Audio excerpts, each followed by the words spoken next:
Word of advice. As parents, make sure when you are raising your children to love them, bring them up with good morals and values, and make sure to teach them to put love over money. This episode is a prime example of a spoiled son who didn't get his way and thought the only course of action was to exact his anger on his parents. Hello and welcome to Coffee and Crime. So grab some coffee and let's talk some crime.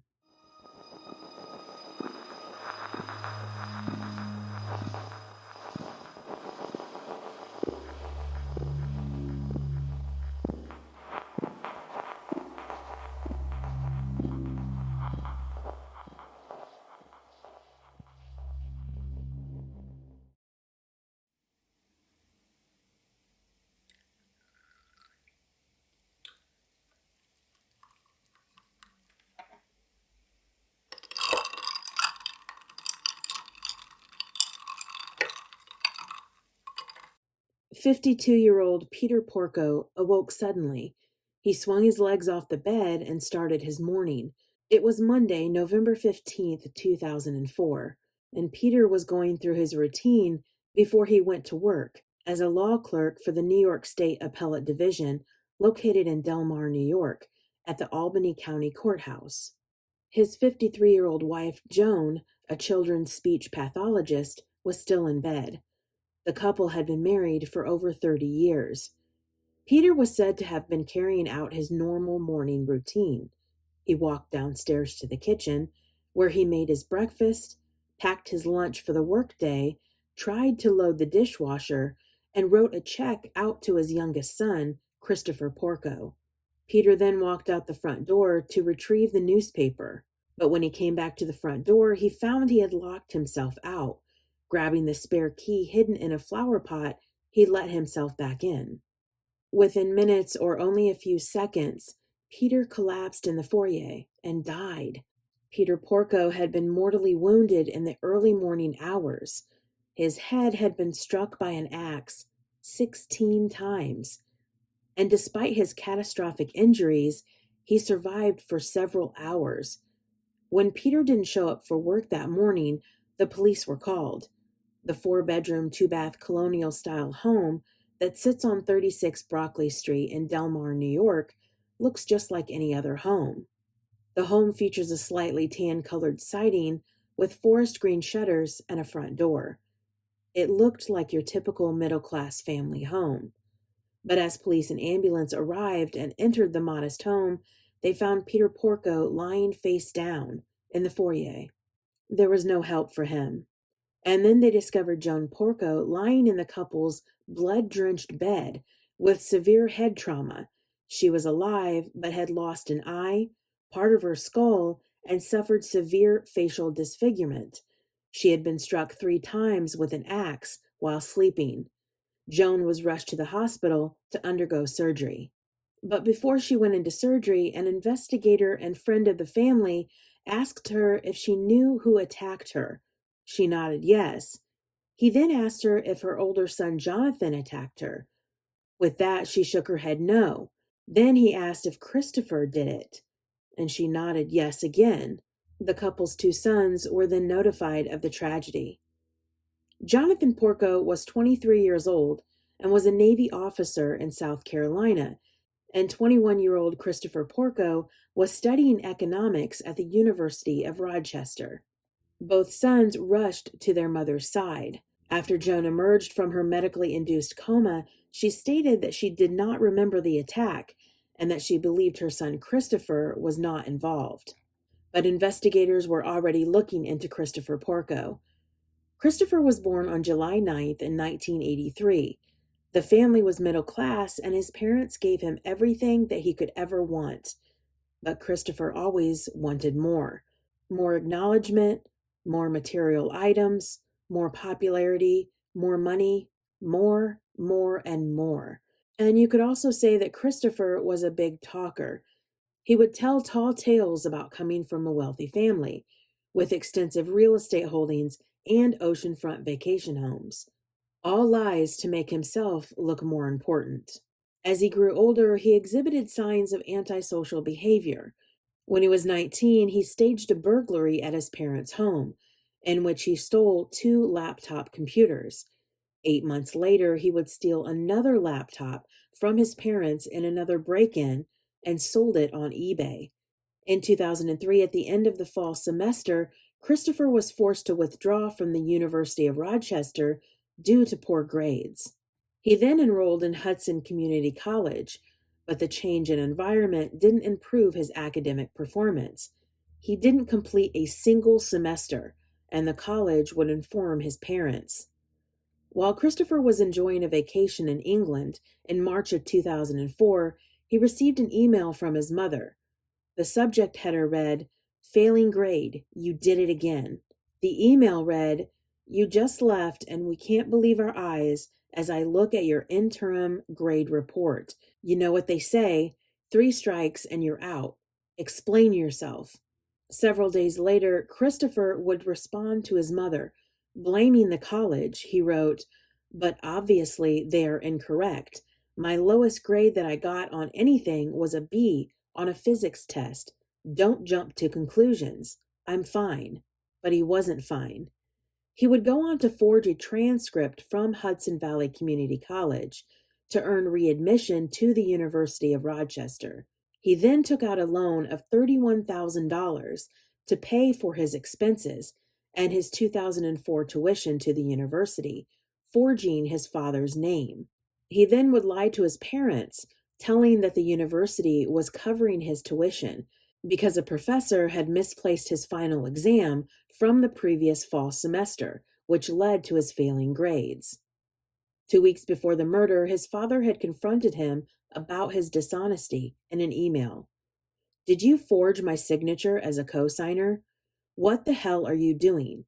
You should have called me to discuss it. I'm calling Citibank this morning to find out what you have done, and I'm going to tell them I'm not to be on it as a cosigner." Then the following day, Peter was notified that Christopher had also obtained a line of credit from Citibank to finance a yellow Jeep Wrangler, again using his father's name as a cosigner. Peter once again emailed his son, who would not answer his parents' phone calls. "I want you to know that if you abuse my credit again, I will be forced to file forgery affidavits in order to disclaim liability. And that applies to the Citibank college loan. If you attempt to reactivate it or use my credit to obtain any other loan." Peter ended the email with, "We may be disappointed with you, but your mother and I still love you and care about your future." While investigating Christopher, surveillance video would show him leaving his college campus in his yellow Jeep Wrangler at around 10:30 p.m. the night before the incident. He would remove the EZ pass tag from his vehicle because he knew it would leave a trail of his movements. So he paid cash for the tolls, but DNA was on the ticket. They would impound his yellow Jeep for evidence and interview neighbors. One neighbor stated that they had seen Christopher's yellow Jeep in the parents' driveway the night of the crime. Joan, still claiming her son's innocence, would write a letter to the Albany Times-Union, urging authorities to leave Christopher alone and, quote, "to search for Peter's real killer or killers so that he can rest in peace and my sons and I can live in safety." But evidence was mounting on Christopher, and he was arrested 1 year later after the murder and attempted murder of his parents. On June 27, 2006, Christopher went on trial. Joan stood by her son, believing he had no involvement, even though she claims to have no memory of the attack. Christopher's brother Jonathan took the stand and was said to have influenced the jury by his demeanor towards his brother, which was icy, and Jonathan described his relationship with his brother as strained. Prosecutors argued that Christopher was desperate for money after his father had cut off his funds, so he decided to murder his parents for their life insurance money, which was an estimated $1 million. They believed he entered his parents' home at 2 a.m. and deactivated the alarm security system with a code known only to family members.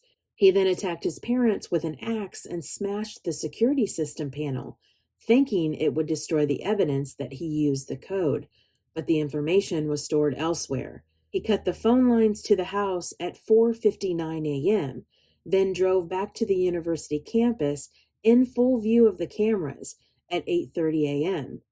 Prosecutors used testimony from Christopher's employer, veterinarian John Kearney, to explain why the police did not find blood in his yellow Jeep Wrangler after the attack. John would testify that he had been training Christopher in cleaning up after animal surgeries. On August 10, 2006, 23-year-old Christopher Porco was convicted of second-degree murder for the axe murder of his father and second-degree attempted murder for the brutal attack on his mother. Later that year, the judge sentenced him to 50 years to life on each count. Judge Barry was quoted as saying, "I fear very much what happened in the early morning hours of November 15th is something that could happen again." Christopher will be eligible for parole in December of 2052. He gave an exclusive interview to ABC News 10, 18 years after the crime. He expressed his disbelief that the jury only took 6 hours to convict him. Christopher and his new attorney state that the prosecution lied throughout the trial.